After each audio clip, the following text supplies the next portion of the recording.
In today's video, I'm going to teach you how to seamlessly install Google Tag Manager on your Webflow site. By integrating Google Tag Manager, you can easily manage and update tags and code snippets for traffic analysis, user behavior tracking, and more, all without touching your website's underlying code every time you want to make a change. So, let's get started. To begin this process, you'll first need to create a new container in Google Tag Manager specifically for your Webflow site. If you're new to Google Tag Manager, think of a container as a kind of toolbox or bucket that holds everything you need to manage your tags on a particular website. Once you've created your container, Google Tag Manager will provide you with two critical pieces of code snippets. It's vital to copy these precisely as they're given, as any errors here might lead to functionality issues. The next step is to incorporate these snippets into your Webflow site. Start with the first snippet of code, which needs to be placed in the head section. To do this, navigate over to your Webflow dashboard and under the site settings, find the custom code settings. It's here that you'll paste the first snippet. This placement is essential because the head section is loaded before everything else on your site, ensuring Google Tag Manager is initialized early in the loading process.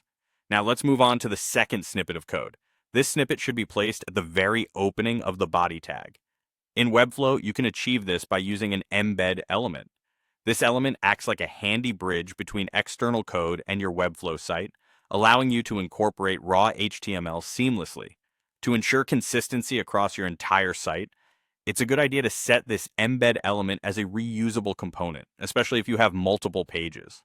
Reusable components are a fantastic feature of Webflow as they allow you to ensure changes are uniform across your site without the hassle of duplicating your efforts. By turning the embed element into a reusable component, whenever you need to update your Google Tag Manager setup, you only need to make changes in one place.